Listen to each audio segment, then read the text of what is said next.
이 세상에서 가장 중요한 것이 있다면 두 가지입니다. 하나는 물이고 하나는 빛입니다. 그래서 초막절에 물 깃는 행사를 하고 불을 밝히는 점등 행사를 하는 마지막 날의 특징이 있습니다. 그래서 오늘의 본문은 초막절에 물 깃는 행사 다음에 이어지는 점등 행사입니다. 여러분, 지지난 주일에 제가 설교를 했습니다. 실로암가에서 물가에서 물을 길어서 예루살렘에 갖다 붓습니다.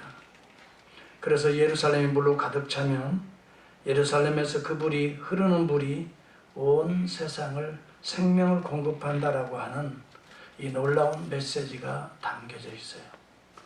그래서 좋게 봐서는 이 물이 예루살렘 곧 하나님의 품에서 나오는 모든 물이 이렇게 온 세상에 흘러서 세상에 생명을 준다라고 하는 의미가 있지만 좀 더 배타적으로 보면은 이스라엘의 예루살렘을 통해서 온 인류를 먹여 살린다라고 하는, 그러므로 선민의식을 강조하는 의미가 있었어요. 그때 그런 의식을 다 알고 있는 예수님께서 예루살렘 성전이 물을 먹이는 것이 아니고 이스라엘이 세상에, 유대인들이 세상에 물을 먹이는 것이 아니고 참 성전된 내가, 내 배에서 나오는 생수가 그들을 마시게 해야 온 인류가 그 배에서 생수의 강이 터질 것이다. 이스라엘은 실패하고 예루살렘은 망할 것이지만 참 이스라엘, 참 예루살렘으로 성전으로 오신 그리스도를 통해서만이 온 인류에게 참다운 해가람의 은혜를 베풀어 주실 것이다. 그래서 이 물 깃는 행사를 통해서 우리 주님이 그런 이야기를 하시는 거예요. 누구든지 목마르거든 내게로 오라고 말해요. 예루살렘이 먹이는 것이 아니라, 성전이 먹이는 것이 아니라 참 성전된 내가 너희들을 먹일 것이다. 그러면서 그렇게 말합니다. 누구든지 목마르거든 내게로 와서 마셔라. 물은 나를 믿는 자는 성경의 이름과 같이 그 배에서 생수의 강이 흘러나리라. 성전이, 이스라엘이, 유대인들이 세상을 살려내는 것이 아니라 참 성전을 오신 메시아 그리스도가 온 인류를, 목마른 인생들을, 목마른 세대를 마시게 하실 것이다. 이것을 선포하신 거예요. 두 번째 중요한 것이 뭐냐면요, 점등 행사입니다. 이것도 또한 마찬가지입니다. 성전의 뜰에 동서사방, 다시 말하면 동서사방을 상징하는 4개의 등불에 불을 밝혀주는 행사가 점등 행사입니다. 이것은 마지막 날에 이루어지는 물 깃는 행사, 그 다음에 점등 행사입니다. 이 말은 좋게 말하면 예루살렘 성전의 그 빛이 온 어두운 세상을 비춰줄 것이다, 이렇게 말합니다. 이러한 의미가, 좋은 의미가 있습니다. 하나님의 빛이라고 생각을 합니다. 예루살렘에서 이 빛이 동서사방 온 우주에 비추어져서 온 땅이, 어두움이 사라지게 될 것이다. 이렇게 좋은 의미로 해석할 수 있지만 선민의식을 가졌던 이스라엘 백성들에게는 어떤 의식이 있냐면 우리에게만 불기둥이 임했지 않았느냐. 그래서 우리에게만 이 빛이 임하고 있다. 이스라엘을 통해서만이 온 세상이 광명을 얻을 것이다 라고 하는 그릇된 선민의식이 그 밑바닥에 깔려 있었던 것이죠. 그래서 예수님이 그 점등 행사를 보고 예루살렘의 빛이 온 세상을, 어두움을 밝히는 것이 아니고 참 빛으로 온 메시아가, 성전은 이제 무너져서 어두움이 되겠지만은 참 빛으로 온 이 하나님의 아들 메시아 그리스도만이 온 우주에 어두움을 밝힐 수가 있다고 하는 것을 오늘 두 번째로 설교하시는, 선포하시는 복음의 메시지인 것이에요. 자, 여러분, 이런 관점에서 본다면 오늘 이 메시지가 얼마나 중요한가를 깨달을 수가 있습니다. 다시 말하면 물 없이 이 우주에 생명체가 존재하지 못합니다. 빛이 없이 여러분 이 생명체가 보존되지 못합니다. 물과 빛은 한 쌍을 이루는 것입니다. 한 쌍입니다. 그래서 여러분, 물을 우리 주님께서 나는 하늘로부터 내려온 생명의 떡이요 나를 먹고 마시는 자는 무릇 영생을 얻게 될 것이다 라고 우리 주님이 말씀하시면서 이 물과 또 오늘의 빛을 통해서 이 예수 그리스도의 빛을 받아야만이 오늘 우리 안에 어두움이 사라지게 될 것이다 라고 하는 것을 말합니다. 다시 말하면 물과 빛은 우주의 가장 근본이 된다는 것을 말합니다. 물과 빛이 없이는 저와 여러분은 존재할 수 없고 우주도 살 수가 없는 것입니다. 물과 빛은 우주의 만물의 기본입니다. 기초입니다. 네. 그렇기 때문에 이것을 가장 주신 우리 하나님을 찬미하는 이스라엘은 예수 그리스도를 배척함으로 멸망하게 됩니다. 그래서 이스라엘이 이제는 온 유대가 온 세상을 밝히는 것이 아니고 또 이스라엘이 성전이 온 세상을 마시우게 하지 않습니다. 이스라엘은 실패했습니다. 거의 2000년의 역사 속에 그들의 나라도 잃어버리고 말았습니다. 그런데 유일한 참 생수 되신 예수 그리스도를 통해서 빛을 통해서 오늘도 온 우주 만물은 흘러가는 곳마다 비추는 곳마다 오늘 생명을 회복하고 있는 역사가 지금도 현재 진행형으로 진행되고 있는 것입니다. 아멘. 여러분, 우리가 분명히 알아야 됩니다. 만물의 기초, 우리 인생의 기초, 나의 기초도 물과 빛을 받아야 되는 것입니다. 오늘 우리 안에서는 물과 빛이 없는 것입니다. 그렇기 때문에 여러분, 여기 오늘 본문에도 분명하게 이야기를 합니다. 다시 한번 본문을 보시기 바랍니다. 7장에서 보면은 37절과 38절은 물에 대한 이야기를 합니다. 오늘은 빛에 대한 이야기를 하지만 7장에 가보면 누구든지 목마르거든 내게로 와서 마시라라고 말합니다. 38절에 보면 나를 믿는 자는 성경의 이름과 같이 그 배에서 생수의 강이 흘러나리라고 합니다. 예수에게서 그 생명의 강이 흘러난다라고 말합니다. 우리에게서는 생수의 강이 흘러나지 않습니다. 우리에게는 죽음의 강이 어떤 의미에서 흐르고 있는 것입니다. 그런데 예수 그리스도 안에서 생명의 강수가 흘러서 죽음의 강을 몰아내게 되는 것입니다. 두 번째, 여기 본문을 보시기 바랍니다. 여러분 8장에 보면은 12절을 다시 한번 보겠습니다. 오늘 이 핵심적인 내용이 12절에 있습니다. 시작.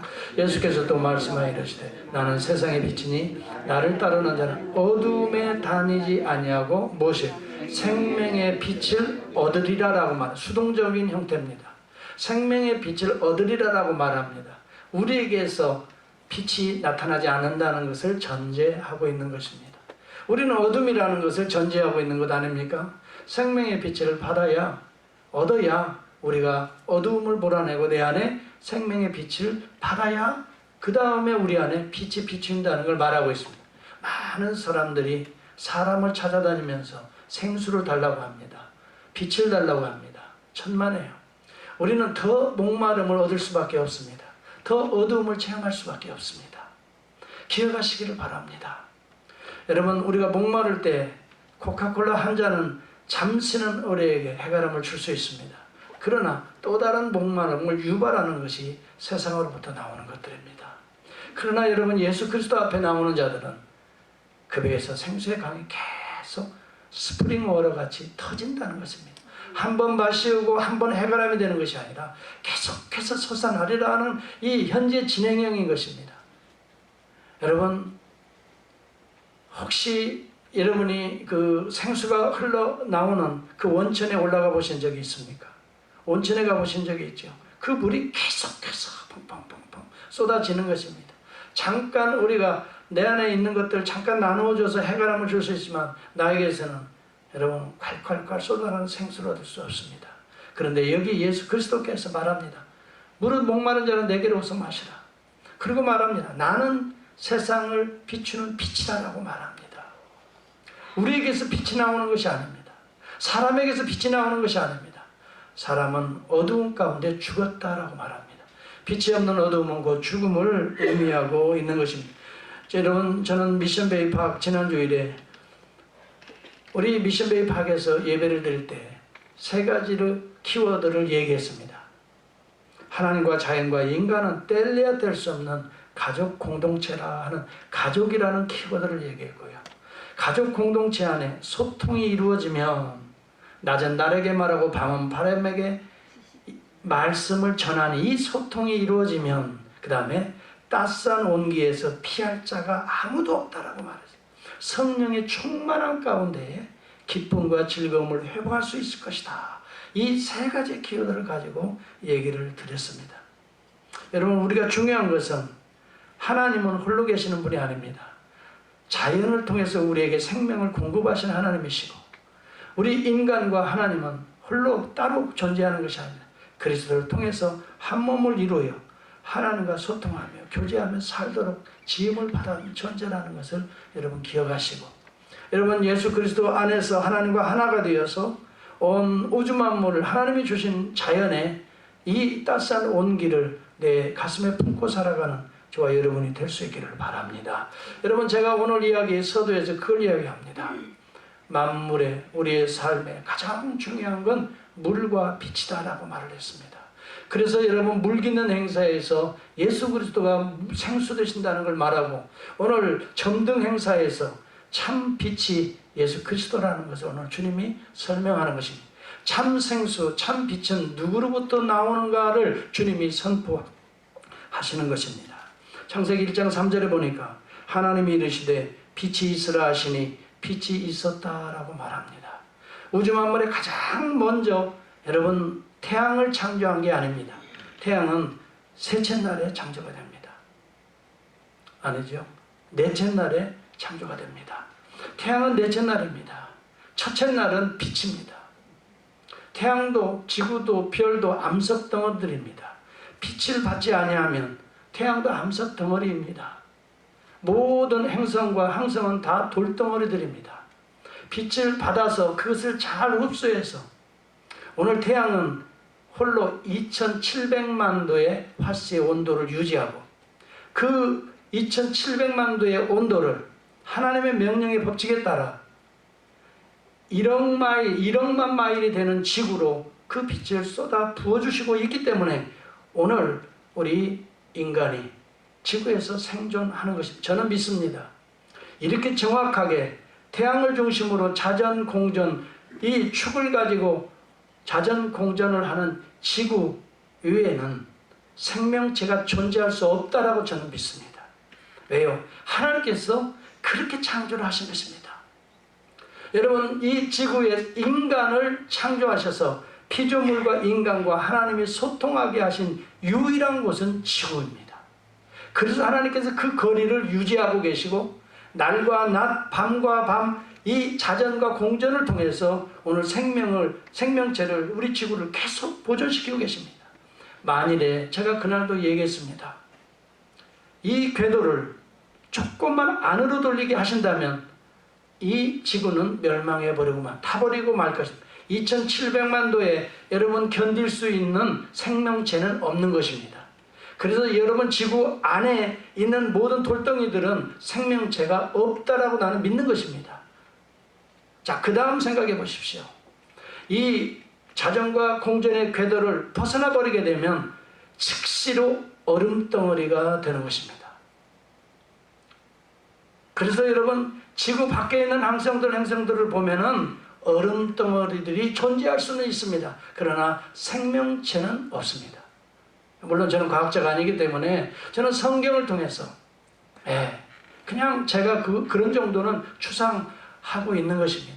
하나님께서 이렇게 정확하게 일체 착오 없이 하나님께서 이 우주의 만물을 그렇게 하나님의 지혜로 지식으로 또 하나님의 놀라우신 그 섭리하에 창조하신 것입니다. 그리고 우리를 보존시켜 주시는 것입니다. 그리고 오늘 우리에게 이러한 물이 필요하기 때문에 오늘 이 얼음이 녹지 않도록 그 궤도를 유지하게 하시는 것입니다. 만일에 여러분 조금 벗어나게 해서 얼음이 다 되어버리고 만다면 우리에게는 물이 없으면 얼음만 가지고서는 생명체가 존재할 수가 없습니다. 물이 되어야 됩니다. 그래서 온도를 우리에게 2700만 도를 그대로 부어주면 우리가 다 죽습니다. 그래서 이 1억만 마일을 떼워서 돌게 하심으로 딱 그 마일을 돌아야만이 오늘 이 얼음이 녹는 70도가 되어서 우리에게 물로 우리에게 다가오는 것입니다. 그러므로 여러분, 우리가 이 물을 먹고 마시게 될 때에 우리는 생존하게 되는 것입니다. 자, 제가 지금 무슨 이야기를 하려고 합니까? 오늘 이 태양조차도, 또 이 지구조차도, 또 여러분 움직이는 모든 행성조차도 하나님이 창조하시기 이전에 먼저 빛을 창조하셨다는 것입니다. 그걸 제가 이야기하려고 합니다. 태양 스스로 빛을 발할 수가 없는 것입니다. 빛이 암석덩어리에게 임하게 될 때 그것이 그 열을 받아서 2700만 도를 유지해서 오늘 지구에게 쏘아서 오늘 우리에게 빛을 발하게 하심으로, 여러분, 오늘 우리가 이런 적정한 온도 속에서 정말 사계절을 유지하면서 오늘 생명체를 지금 보존하고 있는 것입니다. 이 궤도를 벗어나서는 생명체가 존재할 수가 없다는 것을 저는 이 말씀을 통해서 또 실제적으로 제가 체감하게 되는 것입니다. 자, 그렇다면 이제 더 중요한 것입니다. 그 빛은 어디에서 나온 것일까요? 라고 하는 질문입니다.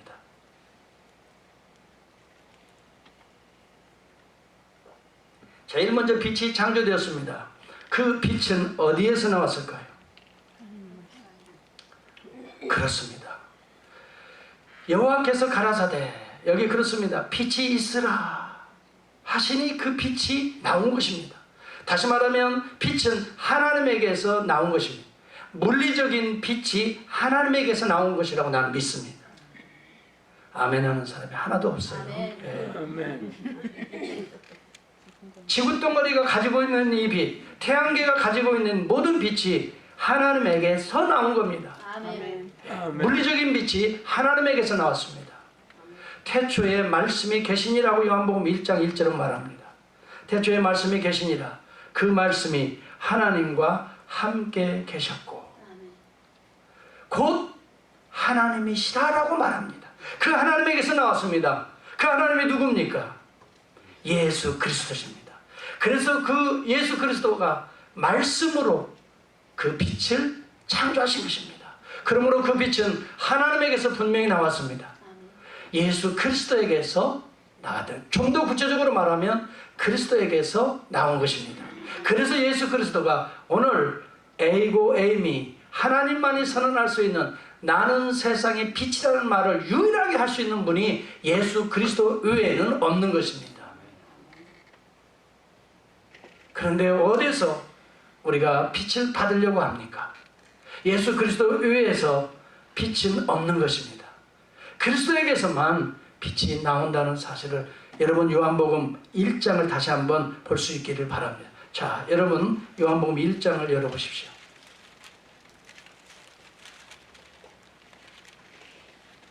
요한복음 1장을 한번 보시기 바랍니다. 저는 과학적으로 말하는 게 아니에요. 성경적으로 지금 이야기합니다. 제가 아는 한 성경적으로 여러분에게 말씀을 전해드리려고 합니다.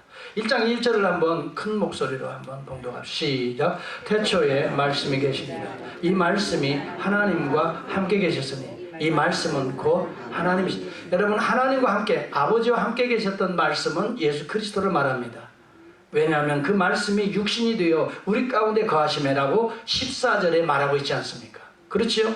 그 말씀은 곧 육신이 되어 이 땅에 오신 하나님 예수 그리스도를 의미하고 있다는 걸 우리는 쉽게 이해할 수가 있습니다.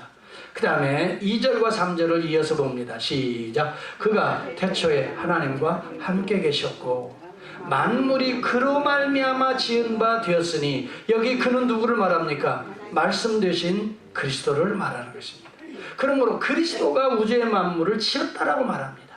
이것은 성부, 성자, 성령, 삼위일체 하나님이 천지를 창조하셨지만 삼위 하나님 가운데에서도 말씀을 통해서 우주 만물이 지어졌기 때문에 그리스도가 천지 만물을 창조하신 것입니다.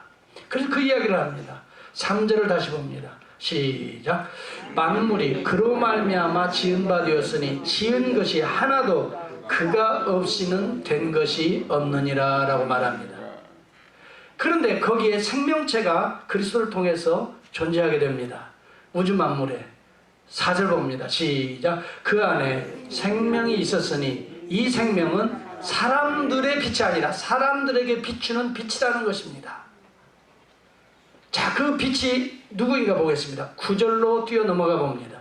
시작. 참빛 곧 세상에 와서 각 사람에게 비추는 빛이 있었나니. 여러분, 참빛, 물리적인 빛뿐만이 아닙니다. 그 빛을 이 땅에 창조하신 이가 그리스도십니다. 그러므로 우리는 그리스도에게서 빛이 나오고 있다고 하는 사실을 기억하십시오. 우주의 만물의 빛도 그리스도에게서 나온 겁니다. 그리스도가 말씀하심으로 빛이 드디어 발산이 된 것입니다. 이 빛이 넷째 날 태양에게 전달이 되어서, 특히 태양은 우리 하나님께서 그렇게 창조했습니다. 2700만 도를 유지해야 된다라고 해서 그 빛 가운데 그 열을 유지하도록 만드신 것입니다. 그래서 그 태양이 오늘 1억만 마일이 되는 지구에 비추어서 오늘 우리의 생명체를 살리게 만드는 것입니다. 그런데 여러분, 그 빛이 그대로 가깝게 비춰져 있어는 우리는 그 자유선에 견딜 자가 없습니다. 그래서 하나님께서는 그 마일을 유지시키시면서 자전과 공전을 하게 하셨다는 것을 제가 이야기를 했습니다. 여러분, 우리는 이 케플러가 이러한 자전과 공전의 법칙, 또 뉴턴의 만유인류의 법칙, 이런 것들을 발견한 것은 하나님이 그렇게 창조한 지혜를 그들이 깨달은 것입니다. 그들이 만들어낸 것이 아닙니다. 하나님의 이 창조의 원리를 조금 깨달은 것입니다. 오늘 빛의 속도, 빛의 원리, 빛이 가지고 있는 열, 이 모든 원리들을 조금씩 발견하고 있는 것입니다. 과학자들이 발견하고 있는 것에 불과한 것입니다. 그러므로 과학자들은 오늘 하나님의 이 창조의 원리, 빛의 원리들을 조금씩 깨달은 것입니다. 하나님이 주신 지혜로 깨닫게 하고 계시는 것이죠.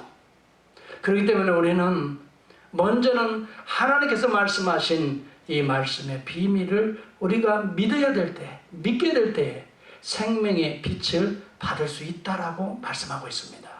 여러분, 나는 세상에 비추는 이 참 빛이니라고 오늘 본문은 말합니다. 그러면서 말합니다. 물은 나를 따르는 자는 이라고 말합니다.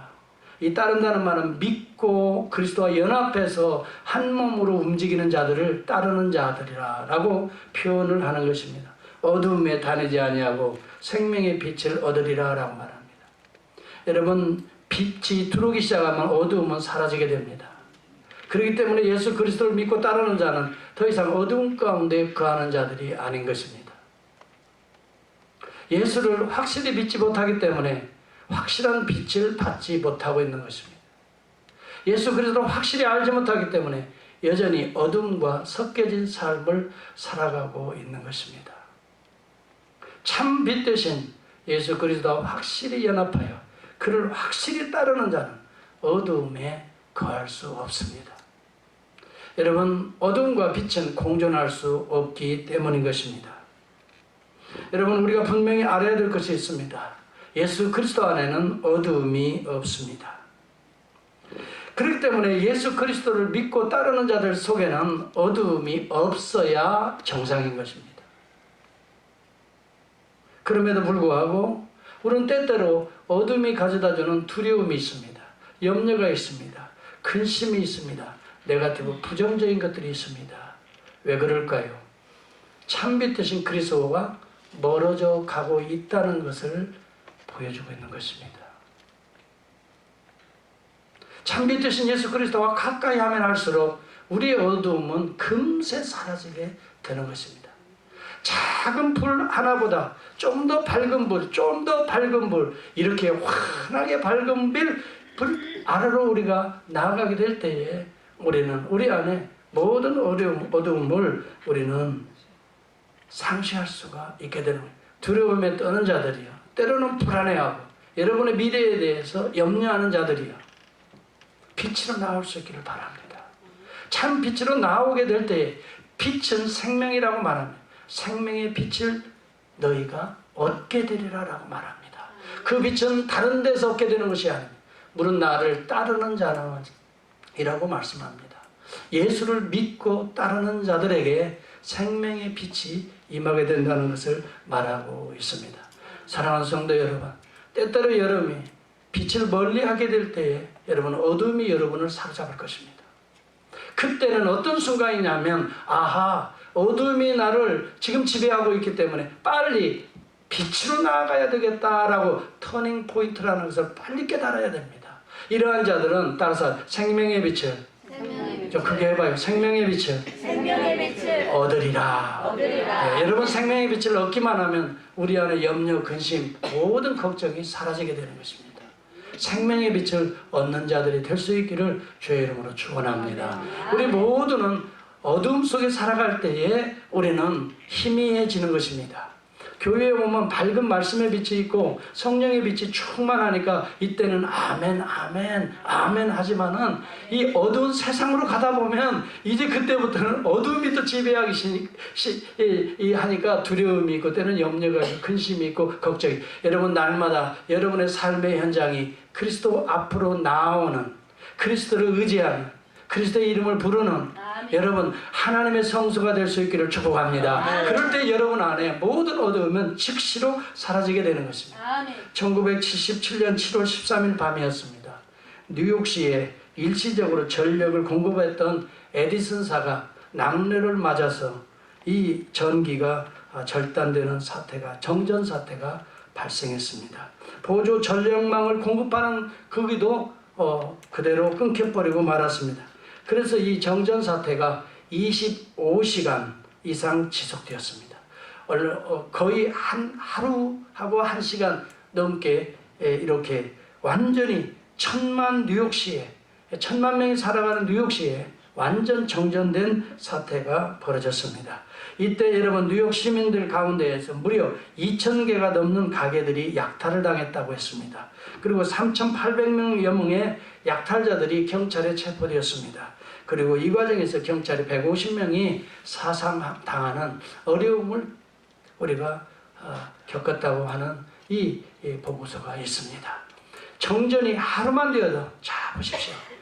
빛이 하루만 비치지 않아도, 25시간만 비치지 않아도 거기는 케이오스입니다. 약탈입니다. 그리고 많은 천만의 시민들이 죽음의 공포 가운데 떨어야 했다라고 말. 이러다가 죽는 게 아닌가? 여러분 어두움은 죽음의 공포인 것입니다. 어두움은 약탈인 것입니다. 이 어두움이라고 하는 곳에는 여러분 어두움의 세력들이 기생하게 됩니다. 약탈과 방화가 여러분 인생을 위협하게 되는 것입니다. 여러분 이 어두움은 이처럼 우리에게 절망과 부조리와 또한 무질서와 마침내 멸망을 가져오게 된다고 하는 것입니다. 여러분 생각해 보십시오. 하루 만에 이런 정도의 어려움을 당했다면 만약 경우에 정전 사태가 이틀로 되었다든지 3일로 되었다든지 아니면 한 주간이 되었다는 걸 생각해 보십시오. 만약 그 정전 사태가 또 한 달이 되었다고 하면 생각해 보십시오. 아니 1년이 되었다고 생각해 보십시오. 어떻게 되겠습니까? 상상할 수 없는 일들이 어쩌면 벌어졌을 것이라고 우리는 쉽게 이해해 볼 수가 있습니다. 상상할 수 없는 일들이 벌어집니다. 그런데 여러분 우리의 영의 상태도 마찬가지라 하는 것입니다. 여러분 우리의 영이 우리의 인격 속에 우리의 삶에 하루라도 그 빛이 정전된다든지 여러분 일주일 그 빛이 정전된다든지 아니면 일생을 그렇게 산다면 그 인생은 어두움의 생애라고 말하지 않을 수가 없는 것입니다. 11세기에 위대한 철학자, 과학자가 있습니다. 프랑스가 나왔던 천재 수학자요, 물리학자요, 철학자요, 신학자라고 불리웠던 인물이 있습니다. 파스칼입니다. 블레이스 파스칼. 그는 죽었을 때에 그의 지인들이 그 사람이 평소에 말하고 썼던 내용들을 묶어서 생각이라고 하는 의미의 팡세라고 하는 책을 남겼습니다. 여러분 이 팡세를 안 읽어보신 분이 어쩌면 없을 정도로 세계적인 교양서적입니다. 당시에 프랑스 군인들은 이 팡세를 끼고 성경을 끼고 전쟁터에 참여했을 정도로 이 팡세는 유명한 책이었습니다. 그런데 여러분 이 팡세를 읽어보신 분은 알지만 일부와 2부로 나눠져 있습니다. 일부는 하나님이 없는 무신론자들이 살아가는 삶의 절망을 논하고 있는 것입니다. 2부는 하나님 안에 하나님과 함께 살아가는 자들의 행복을 논하고 있는 것입니다. 그는 이렇게 고백합니다. 이 세상에는 세 종류의 인생이 있다라고 말을 합니다. 첫 번째는 하나님을 발견하고 하나님 안에서 하나님을 섬기며 살아가는 행복한 인간들이 있다. 두 번째는 하나님을 발견하려고 애쓰기는 애쓰지만은 하나님을 만나지 못한 채로 살아가는 사람들이 있다. 세 번째는 하나님에 대해서 별로 관심이 없이 자기의 생각대로 살아가는 사람이 있다. 이렇게 구별을 해놓았습니다. 이것을 그는 두 가지로 복음적으로 요약을 했습니다. 하나는 자기를 그리스도 안에서 죄인이라고 생각하는 의인이 있으며, 그게 무슨 말인지 아시죠? 내가 인간이 유약하고 연약한 죄인에 불과하지만 그리스도의 은혜 아래서 하나님이 볼 때에는 의롭다 칭함을 받은 의인들이 살고 있으며, 또 하나는 자기가 의인으로 생각하는 그리스도 밖에 있는 죄인들이 있을 뿐이다. 그렇게 말했습니다. 자기 스스로는 의인으로 생각을 합니다. 멋있는 인생이라고 생각합니다. 그러나 그는 그리스도의 빛을 받지 못했기 때문에 사실은 실상은 어두움에 살아가는 죄인에 불과하다는 것입니다. 그러나 우리는 부족하다, 나는 죄인이다, 연약한 사람이다, 이렇게 스스로는 인간을 보아서는 죄인임을 인정하고 고백하지만 그리스도 안에서 의롭게 살아가는 의인이 있을 뿐이다. 그렇게 말합니다. 그는 계속해서 그런 이야기를 합니다. 인간의 마음속에는 세상적으로는 도무지 채워질 수 없는 어둠이라고 하는 빈 공간이 존재한다라고 말을 합니다. 어떤 사람들은 그것을 채워보기 위해서 쾌락이나 물질이나 명예나 권세로 노력을 해보지만 인간의 끝없는 욕망으로 그 공허의 어두움의 구멍은 더 커지고 있고, 그러나 그 공허의 어두움의 구멍은 오직 예수 그리스도의 빛으로만 채울 수 있다라고 말을 하고 있는 것입니다. 여러분, 우리가 알아야 됩니다. 우리 안에 이 어두움의 문제는 해결할 수 있는 방법이 전혀 없습니다. 우리에게는 어두움을 몰아낼 수 있는 능력도 지혜도 권능도 우리에게는 없습니다. 우리는 연약한 인간의 존재에 불과합니다.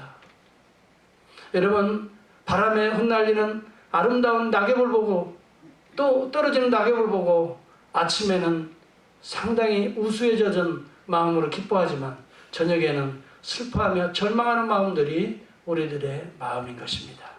신선하게 부는 바람을 보고 기뻐하는 순간이 있지만 또 참 서운하게 인생의 허물을 느끼는 순간도 있는 것입니다. 우리 안에서는 진정한 생명의 빛이 없는 것입니다. 오직 이런 참 날마다 공허함을 느끼고 외로움을 느끼고 쓸쓸함을 느끼는 많은 현대인들이 사람을 찾습니다. 물질을 찾습니다. 쾌락과 향락, 또 그것이 만족을 주지 못하기 때문에 극도로 마약을 찾게 되는 것입니다. 그것을 통해서라도 순간적으로 뭔가 이 어둠으로부터 절망으로부터 벗어나 보고자 하는 것입니다. 그러나 여러분, 우리 안에 이 빈 공간은, 어둠의 공간은 그리스도의 빛을 받으면 일순간에 사라지게 되는 것입니다. 그러므로 우리 주님은 생명의 빛을 얻으라라고 말을 하고 있는 것입니다. 오늘 나와 함께 여러분, 예수 그리스도는 말합니다. 누구든지 나를 믿고 따르는 자는 생명의 빛을 얻으리라 라고 말합니다. 요한복음 1장 4절에는 그 안에 생명이 있으니 이 생명은 사람들의 빛이라 라고 말합니다. 여러분, 이 빛을 받아야 생명은 살아나게 된다는 걸 암시하고 있는 것입니다. 빛과 생명은 뗄래야 뗄 수 없는 것입니다. 이 빛은 그리스도에게서 오고 있는 것입니다. 물리적인 빛도 우리 영혼의 빛도 다 모두가 다 그리스도로부터 오는 것입니다. 그가 말씀하심에 빛이 있으라 하심에 빛이 존재했던 것입니다. 오늘 그 참빛이 세상을 비추고 있다라고 말합니다. 그는 참 하나님으로 이 땅에 오신 분이십니다. 오늘 우리에게 성령을 통해 그 빛을 오늘도 비춰주고 계시는 것입니다. 그러기에 우리는 여러분, 성령의 빛을 통해 따스함을 누리게 되는 것입니다. 저는 마켓에 나가 전도하면 아시아인들 가운데 많은 부분이 태국 사람도 그렇죠. 베트남 사람도, 라오스 사람 마찬가지, 중국 사람 두말할 것도 없어요. 전부 다 자기는 부디스트라고 대부분 말합니다. 그런데 예수 그리스도에 대해서 소개할 기회를 주지 않습니다. 부디스트라고 말하고 그냥 달아나버리고 맙니다. 그런데 종종 어떤 사람들을 만납니다. 예수 그리스도에 관심 있는 사람들을 만납니다. 그래서 그 사람을 붙들고 이 불교와 기독교의 비교를 제가 설명을 해주고 있습니다. 그 중에 많은 이야기들 가운데 딱 한 가지를 질문합니다. 여러분, 당신들이 섬기는 석가모니의 무덤이 있습니까? 없습니까? 라고 질문을 던져봅니다. 있다라고 말합니다. 예수의 무덤은 없습니다. 이 차이인 것입니다. 예수는 무덤이 없습니다. 석가모니는 무덤이 있습니다. 무덤을 극복하지 못했기 때문에 무덤이 있는 것 아닙니다. 그러나 죽음을 극복하였기 때문에 예수는 무덤이 없는 것입니다. 오늘도 보좌 우편에서 그의 영을 부어주시는 살아계신 영이 우리 주 예수 그리스도라고 설명합니다. 지난 주일이었습니다. 어떤 젊은 그분은 중국계 이 학생이었습니다. 그래서 그 이야기를 쭉 설명, 너무나 관심 있게 듣습니다. 분명히 생각해 보십시오. 무덤이 있는 것과 없는 것은 이건 엄청난 차이입니다. 그런데 내가 그런 이야기를 합니다. 석가모니는 위대한 사상가일 수는 있지만 죽음을 극복하지 못한 사람일 뿐입니다. 물론 그에게 좋은 티칭은 있지만 그러나 죽음을 이겨서지 못해. 예수 그리스도는 죽음을 이긴 부활하신 하나님이십니다. 살아계신 하나님입니다. 죽음을 이겨낸 인간은 아무도 없습니다. 죽음은 곧 어둠입니다. 어둠을 이겨낸 자는 아무도 없습니다. 그러나 예수 그리스도는 죽음을 이겼기 때문에 오늘도 참 빛이라고 말할 수 있는 것입니다. 여러분, 빛이 어둠을 이길 수가 있는 것입니다. 아무리 어둠이 칠 것 같아도 빛이 조그마한 빛 하나만 들어도 이 어둠은 금세 사라지게 되고 주변을 밝힐 수가 있는 것입니다. 예수 그리스도는 이 어둠의 땅에 참 빛으로 오신 것입니다. 예수 그리스도를 믿음으로 말미암아 죽음을, 어두움을 이겨낼 수 있는 생명의 길로 나갈 수 있는 성도들이 다 될 수 있기를 주의 이름으로 축원합니다. 여러분, 구소련의 붉은 광장에는 볼셰비키 혁명으로 소련 공산당을 창건했던 블라디미르 레닌의 시신이 있습니다. 이 포르말린 방부제로 처리되어서 유리관 안에 전시되고 있습니다. 지금도 많은 여행객들이 그것을 보기 위해서 그 전시관을 찾습니다. 그 유리관 밑에는 이런 글자가 새겨져 있다고 합니다. 그는 모든 나라의 인민의 지도자요 새로운 인간의 구주였다라는 말입니다. 그러나 여러분, 지금 러시아에 혁명이 일어나고 그 다음에 자유화의 물결이 일어나고 지금 레닌이 95년 죽은 지 95년이 되었습니다. 러시아의 많은 인구들의 65% 이상이 저 레닌의 시신을 매장해버려야지 지금도 저렇게 놓아두어야 되느냐라고 계속해서 안건이 올라온다고 하는 보도를 엊그제 제가 듣게 되었습니다. 여러분, 그 당시에는 그가 인민들을 위해서 참 프롤레타리아 혁명을 통해서 공산주의를 창건해서 뭔가 그들에게 도움을 주려고 했지만은 인간의 사상이라고 하는 것은 여러분 살상으로 프롤레타리아 혁명 자체가 살상으로 이어졌던 것입니다. 그는 죽기 전에 자기의 친한 지인에게 이 말을 남겼다라고 합니다. 나는 큰 실수를 저질렀다. 우리의 주 목적은 억압받는 민중을 해방할 자유를 주는 것이었는데 우리 행동 방법은 오직 끔찍한 피비린내 나는 살상밖에 남기지 못했다. 이 헤아릴 수 없는 수많은 피바다 속에서 우리가 흘린 피바다 속에서 울부짖는 이 소리의 환청을 날마다 나는 듣고 있다. 이 환상을 날마다 보고 있고 나는 그 고통에서 헤어나올 수가 없다라고 지인에게 말하였다고. 러시아를 구하기 위해서는 이러한 혁명이 아니라 성 프란시스와 같은 사람, 예수 그리스도를 믿었던 성 프란시스와 같은 사람 10명이 필요하다는 말을 그 유언처럼 그 친구에게 했다라고 하는 것입니다. 레닌은 한때 그가 빛과 같은 역할을 하기 위해서 공산주의의 이념을 가지고 비추어졌을지는 모르지만 그러나 그 빛은 즉시 어둠이 되어버리고 말았던 것을 기억하십시오. 오늘 공산주의는 북한 외에는 남겨지지 않은 혁명의 원리인 것입니다. 막스 레닌주의는 여러분 지금 오늘 인민들을 여러분 행복하게 하는 것이 아니라 인민들에게 살상을 불러왔던 인간적인 사상에 불과했던 것입니다. 여러분 이 세상에 빛나는 빛은 없는 것입니다. 여러분 정말 생명을 가져다주는 빛은 오직 예수 그리스도밖에 없는 것입니다. 그런데 그 빛은 지금도 중단되지 않고 비추고 있다라고 성경은 우리에게 분명하게 이야기하고 있다고 하는 사실입니다. 저는 지난 수요일에 그 이야기를 던져줬습니다. 예수 그리스도의 이 삼중직은 중단되지 아니하였다라고 하는 말을 성도들에게 강하게 어필했습니다. 그렇기 때문에 우리에게 예수 안에 소망이 있는 것이고, 그렇기 때문에 우리에게 하나님의 은혜를 받을 수 있게 되는 것이고, 그렇기 때문에 예수 그리스도의 선지자 직분이나 예수 그리스도의 제사장 직분이나 예수 그리스도의 왕적 직분이 오늘 교회를 통해 흐르고 있기 때문에 오늘 교회는 그리스도의 나라, 몸이요 하나님의 나라다라고 말을 했습니다.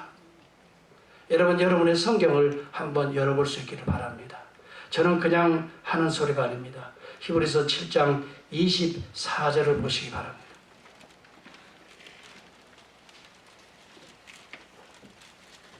히브리서 7장 24절은 보면은 예수는 영원히 계심으로 라고 말합니다. 그 제사 직분도 갈리지 아니하나니라고 말합니다. 중단되지 아니하였다는 말입니다. 갈리지 아니하였다는 말이에요. 예수 그리스도의 삼중직이 중단되지 않는다는 말입니다. 그러므로 자기를 힘입어 지금도 하나님께 나아가는 자들을 하나님이 온전히 죄를 씻고 죄의 어두움으로부터 건져낼 수, 구원할 수 있으니 이는 그가 항상 살아서, 따라서 항상 살아서, 근데 여기만 좀 그런, 여기만 살아계신 것 같아요. 여기도 좀 살아있기를 바랍니다. 우리 따라서 항상 살아서, 할렐루야, 이것이 복음인 겁니다. 예수는 여러분 2000년 전에 죽으시고 끝난 것이 아닙니다. 석가모니는 끝났습니다. 마호메트도 끝났습니다. 위대한 혁명가들도 끝났습니다. 무덤을 기리고 있습니다. 이제는 그 무덤이 골칫덩어리라는 것입니다. 그러나 예수 그리스도는 무덤이 없습니다. 죽음을 이기는 신분입니다. 오늘도 그 빛은 어둠에 갇히지 않는다는 사실입니다. 빛은 어둠에 갇히지 않습니다. 빛은 어둠을 몰아내는 특징이 있습니다. 이 빛은 오늘도 보좌 우편에 서서 계속해서 성령을 통해서 우리에게 비추고 있기 때문에 성령 안에 살아가는 오늘 하나님의 공동체, 정말 그에 몸된 그리스도인들은 성령의 따스함을 누리게 되는 줄을 믿습니다. 성령의 따스함은 여러분 빛의 열매로 해석해 볼 수가 있습니다. 빛의 열매는 어디입니까? 착함과 의로움과 진실함에 있다라고 에베소 5장 8절과 9절에 있습니다. 그렇습니다. 그리스도의 이 빛을 받은 자들은 따뜻한 특징이 있습니다. 냉랭하지 않습니다. 얼음이 녹아진 것입니다. 물이 된 것입니다. 여러분 어두움이 빛이 된 것입니다. 그렇기 때문에 진실합니다. 거짓이 없습니다. 두 번째, 성실합니다. 빛은 끊임없이 비추고 있는 것입니다. 어디에 있든지 누구에게 있든지 공평하게 빛은 오늘도 비추듯이 성실합니다. 그리고 빛은 결실을 맺습니다.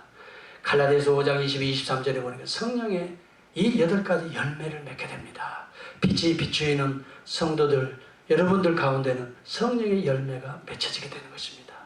어려움이 있고 힘든 일이 있고 고통이 있고 좌절이 있고 어둠이 여러분을 엄습할 때마다 여러분들은 내가 지금 어둠 속으로 들어가고 있구나를 생각하시고 속히 어둠을 벗어나 빛으로 나올 수 있기를 바랍니다. 주님을 따를 수 있기를 바랍니다. 그렇게 되면은 생명의 빛을 얻으리라. 오늘 여러분의 마음이 달라질 것입니다. 성령이 여러분이 따뜻하게 녹여줄 줄을 믿습니다. 차가운 이 세상을 성령의 빛으로 녹여줄 줄을 믿습니다. 그때 여러분 가운데 새로운 생명력들이 푸릇푸릇 다시 여러분 가운데 돋아나리라고 믿습니다. 그것은 자라나서 마침내 열매로 나타나게 될 줄을 믿습니다. 여러분, 이 놀라운 은혜가 빛의 자녀들이 가져오는 축복인 것입니다. 이 놀라운 이 은혜를 그리스도 안에서 마음껏 누리고 감사하고 나눠줄 수 있는 복된 성도, 복된 교회가 될 수 있기를 주 예수 그리스도의 이름으로 축복합니다. 기도하겠습니다. 우리 같이 한번